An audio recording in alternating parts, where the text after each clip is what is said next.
The Finest Hour stars Chris Pine, Casey Affleck, Ben Foster, and of course Eric Bana.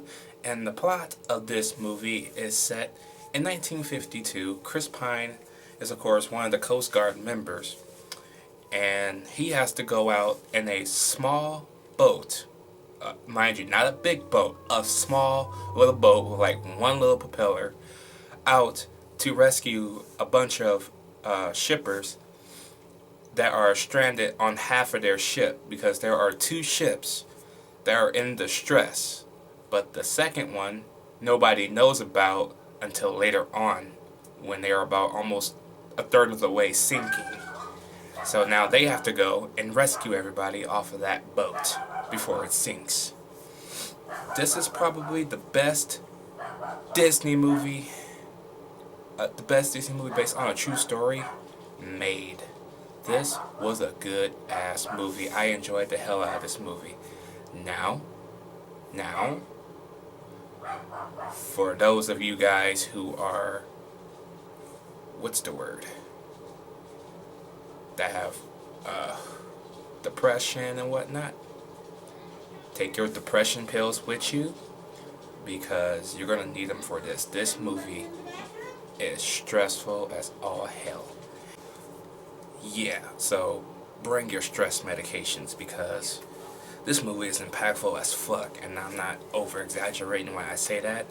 This movie was getting me very antsy, and I haven't got this wind up since the Saving Private Ryan days. Mind you, I was only 11 when Saving Private Ryan came out. Okay? I'm almost 30. This movie almost depressed the fuck out of me. It was so fucking intense. I loved it, man. It doesn't get no better than this.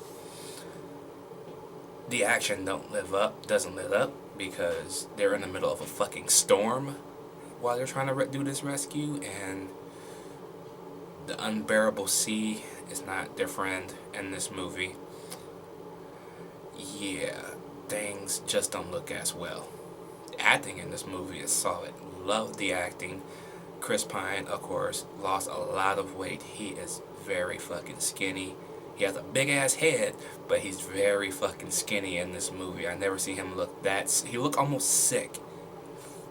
Besides being out in the rain, he almost looked sick too, because his nose was getting redder and redder every time in every scene. That was actually kind of a good little detail they put in there. Also, it's if you ever played the game Powerboat Racing, and you hit this big upcline jump, and your boat goes all the way under the water so much because of all the impact, that shit happens in this movie a few times. It is weird to see that happen on live action, but damn, that was some bullshit. Even the people on the shipping side were actually pretty good, especially one of the shipmates that was kind of a dick. I really wanted him to die. There's also a little bit of a romance in this movie, because that a lot of people might say might be a little forced. I don't think so, because even Chris Pine put it on a little pedestal a little bit. Like, we've only been dating like, what did he say, like 3 months or something like that. It's kind of fast, don't you think? But the girl was sure she found the right man. That's a smart girl. That's a smart girl. Took me longer. Took me fucking 3 years.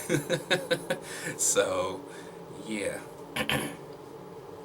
All in all, though, The Finest Hours is not a surprise. I saw this coming. This was one of my most anticipated movies, even though I don't think it was on my list. But I would give The Finest Hours an A for the impact, for the story, for the characters, for the development, for all the good things that happened in this movie.